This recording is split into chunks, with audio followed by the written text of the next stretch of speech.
Hello and welcome to K News. This is Hardik Trivedi. Let's have a look on what is happening in India and in the world.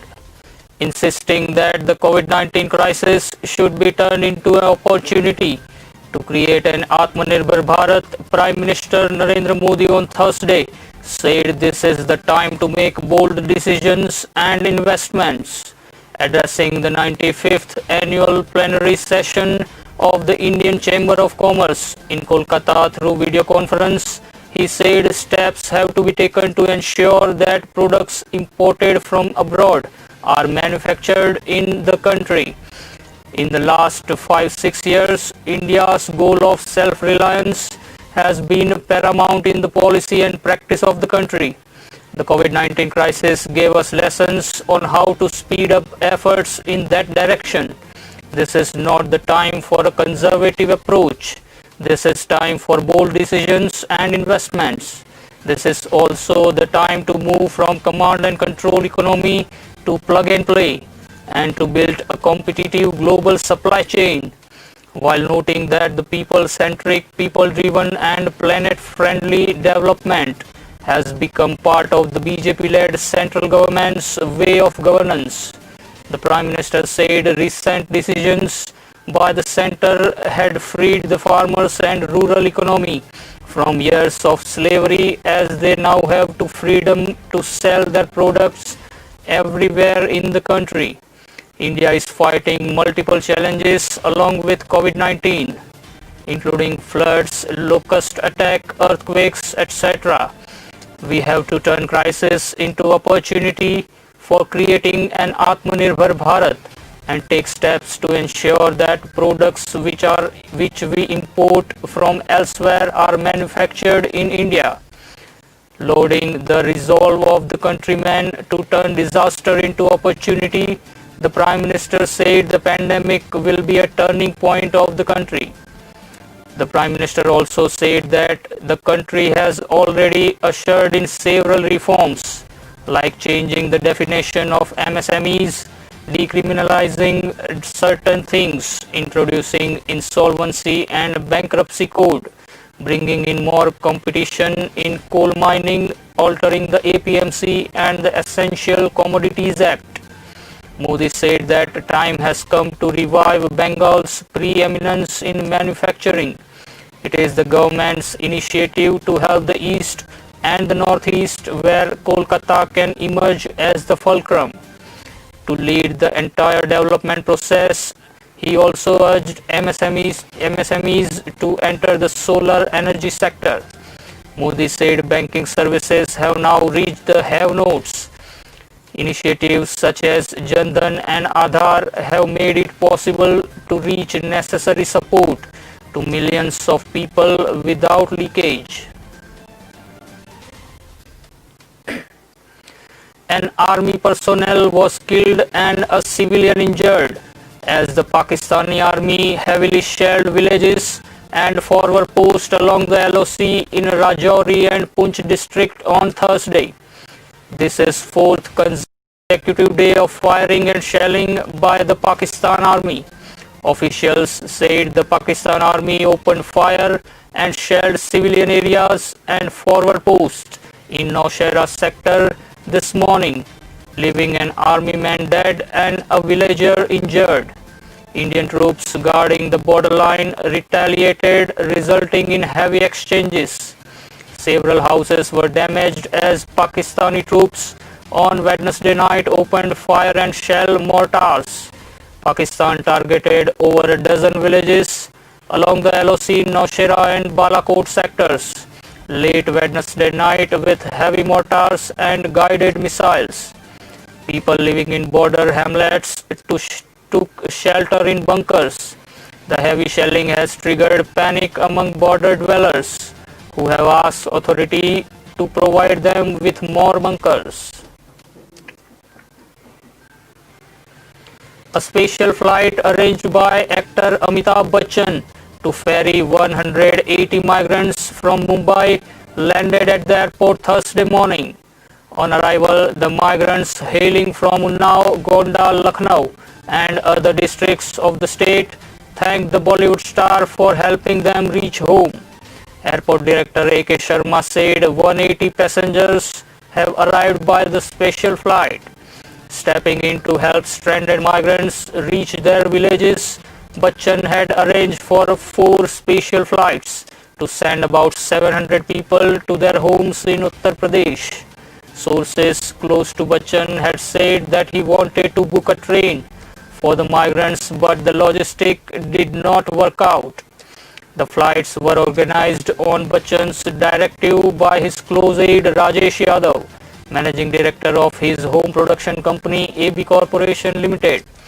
They took off from Mumbai for Allahabad, Gorakhpur and Varanasi on Wednesday morning, with 180 passengers in each. Yadav on Bachchan's behalf has already flagged off 10 buses for 300 migrants to reach their villages in Lucknow, Allahabad, Bhadoi and other places in Uttar Pradesh. This was done in partnership with the Dargahs in Mahim and the Haji Ali.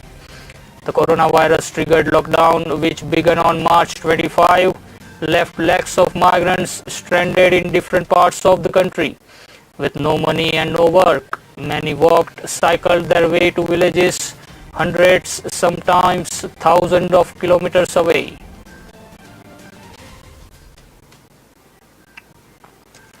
Doubling down on the accusation that the BJP is trying to topple his government, Rajasthan Chief Minister Ashok Gehlot alleged that Rajya Sabha polls were deliberately delayed by 2 months as they had not completed the buying and selling in Gujarat and Rajasthan. The Congress yesterday moved its Rajasthan MLAs to a resort, apparently to check attempts to induce them to switch camps. Election is here. It could have been conducted 2 months back, but they had not completed the buying and selling in Gujarat and Rajasthan. The election is going to be conducted now and the situation is the same, Mr. Gehlot said. How long will you politics by indulging in horse trading? It will not surprising if Congress gives them a jolt in the time to come. The public can understand everything, the Chief Minister said after a meeting last night with MLAs at Shiv Vilas Resort, where they have been secreted. He called the meeting fruitful and asserted that everyone is united. The Congress in Rajasthan flagged what it called attempts to destabilize the government. In a complaint to the State Anti-Corruption Bureau, the party alleged that MLAs and independent lawmakers supporting the Congress government were being offered inducements. I have come to know through reliable sources that attempts are being made to lure our MLAs and independent MLAs who support us in order to destabilize the government, said a letter by Congress leader Mahesh Joshi, the party's chief whip in the Rajasthan Assembly. It is against the spirit of the Constitution and condemnable act. Take action against people who are indulging in such activities. Rejecting the Congress allegations, State BJP Chief Satish Punia told, it is surprising that those who played the game of horse trading for 55 years are blaming BJP.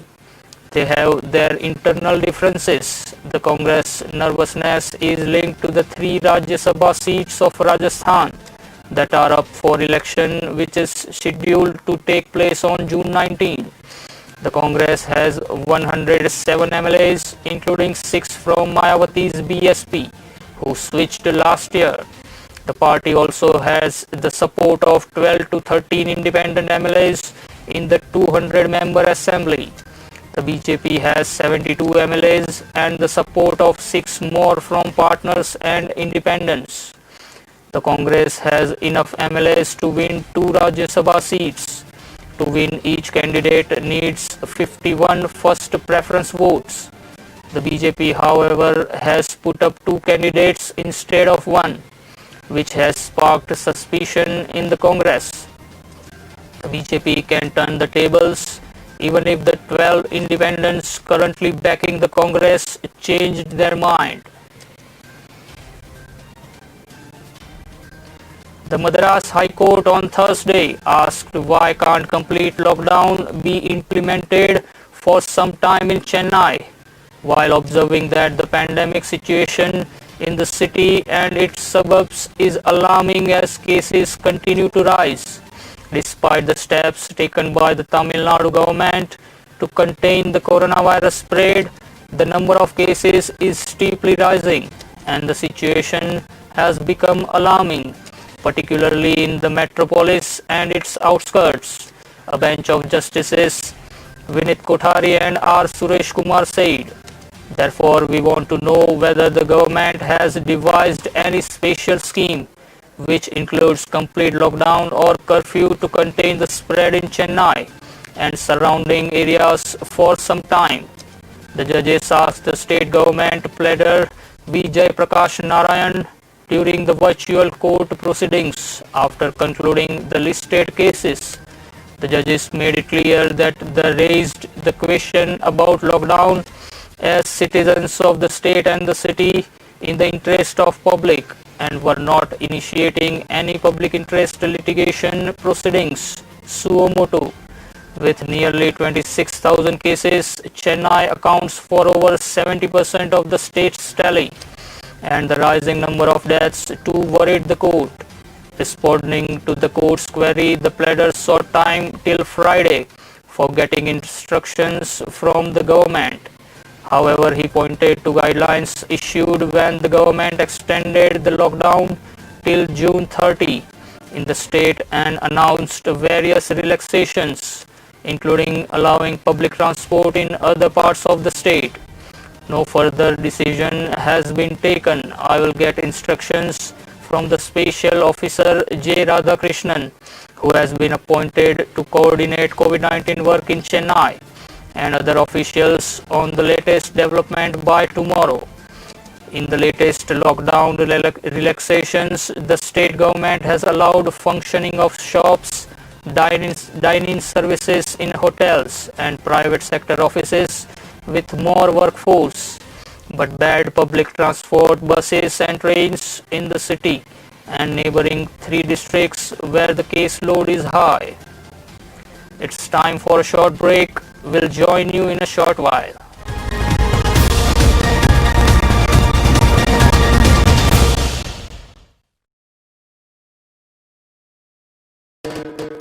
Every of Tundi fan with the cooler number one.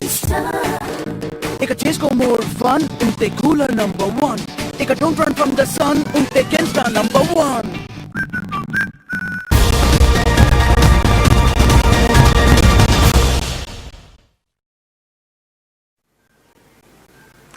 Welcome back to K News and thank you for watching. Let's continue the streak of news.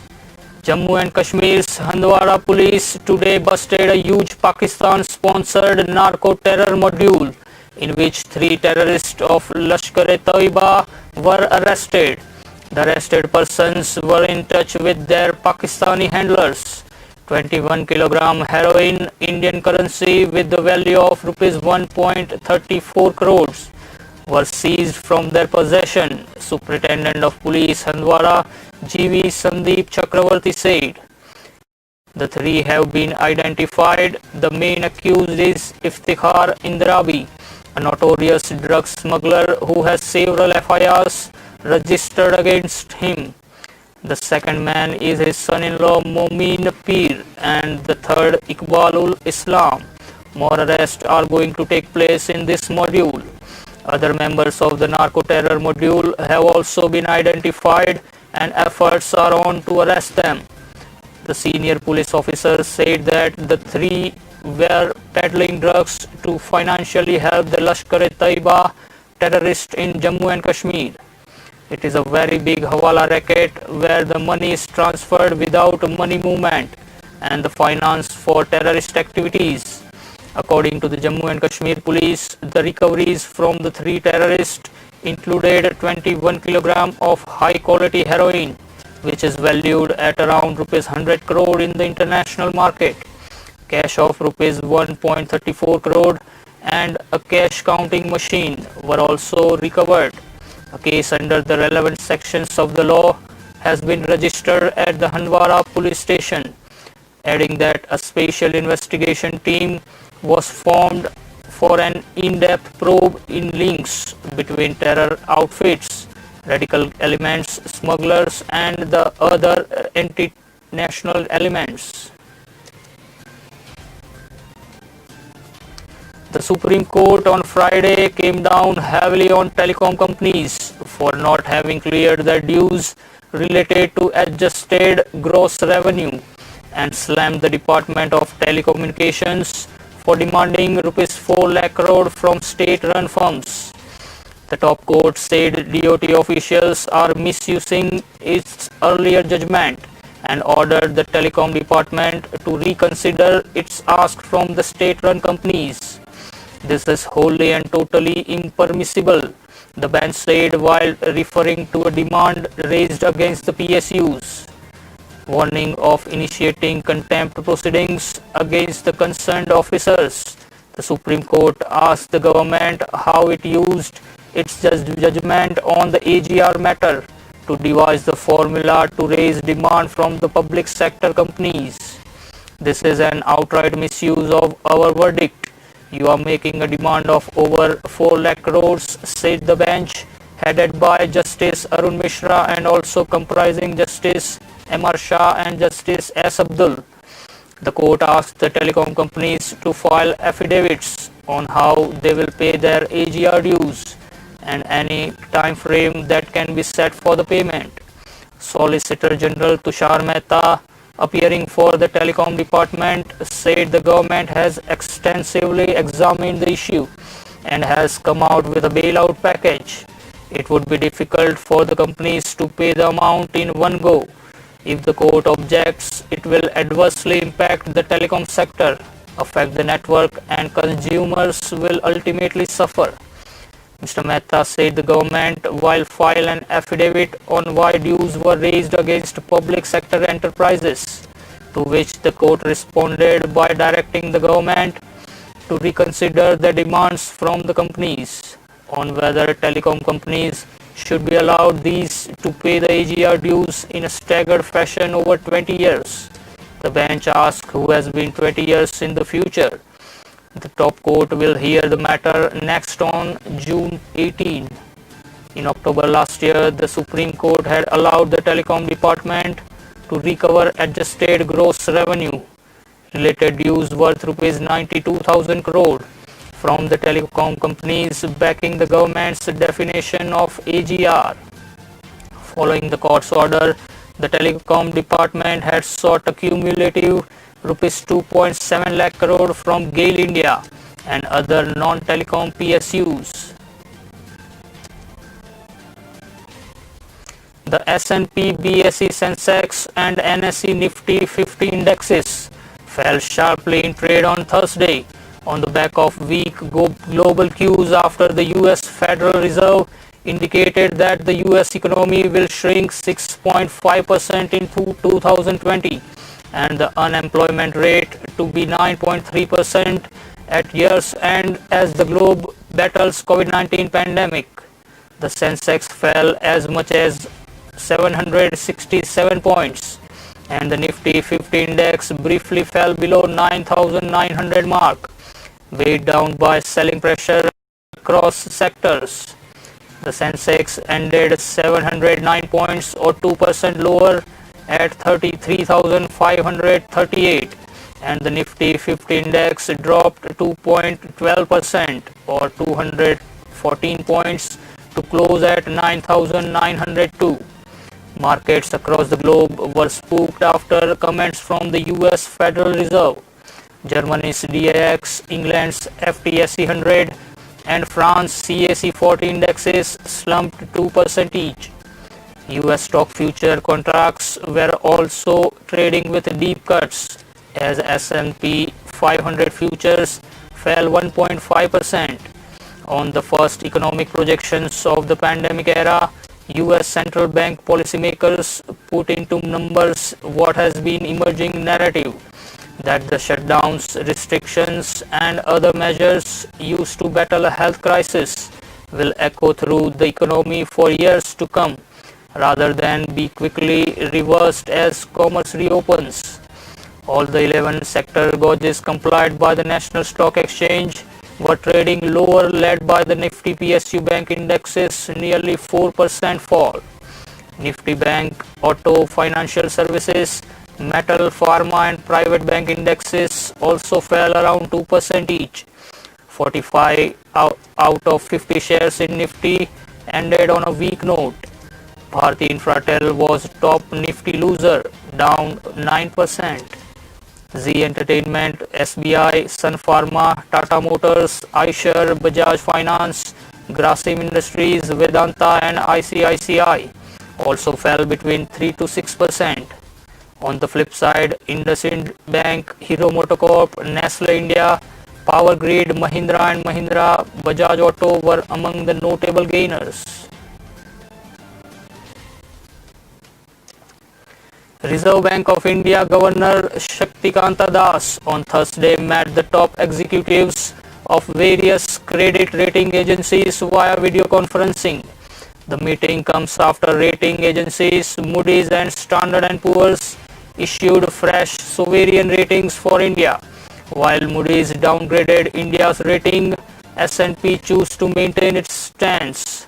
Both the agencies, however, have flagged coronavirus-related concerns in their forecast. In a press note released by the RBI after the meeting, the central bank said that Mr. Das discussed issues related to rating agencies, assessment of macroeconomic situation, and outlook on various sectors. Overall financial health rated by the agencies, major factors affecting credit ratings, and way to strengthen rating processes. The meeting was also attended by deputy governors and other senior officers of RBI.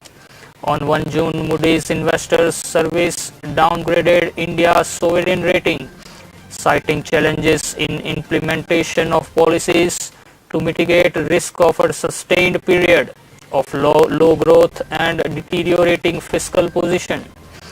Moody's downgraded Government of India's foreign currency and local currency long-term issuer rating and local currency senior unsecured rating to Baa3 from Baa2 and short-term local currency rating for P3 from P2. Then on June 10, S&P retained India's sovereign rating at the BBB, the lowest investment grade level with a stable outlook. It said the economic hit from the coronavirus pandemic will worsen the country's weak fiscal settings. However, the stable outlook reflects the expectations that country's economy will recover following the containment of COVID-19. Experts suggest that there are a number of concerns that may emerge in the rating agencies decide to further downgrade India's status, including steepening of the bond yield curve and weakening of the rupee. India's first unmanned mission slated this year as part of its ambitious human space flight venture Gaganyaan may face some delay with preparations adversely impacted due to the COVID-19 induced lockdown, according to ISRO officials. Bengaluru headquartered ISRO earlier said it has planned to trial flights without crew ahead of Gaganyaan, the first one around December 2020 and the second around July 2021. There are some disturbances because of COVID, but still nothing is confirmed about delay. We need to see, still have got some 6 months time. We are trying to see if we can reach there, a senior ISRO official told. He added there may be slight up and down in the schedule, but that will be known only when we do the complete evaluation. It is premature to say anything because the team that is working on the project has not indicated about delay. ISRO plans to carry humanoid Vyomamitra in the first test flight. The space agency is expected to launch Rs 10,000 crore Gaganyaan in 2022, the year of the 75th anniversary of India's independence. 4 Indian Air Force fighter pilots, potential candidates for the Gaganyaan project, are currently under training in Moscow. That's all for now. Keep watching K News. This is Hardik Trivedi taking your leave. Be alert, be positive, be safe.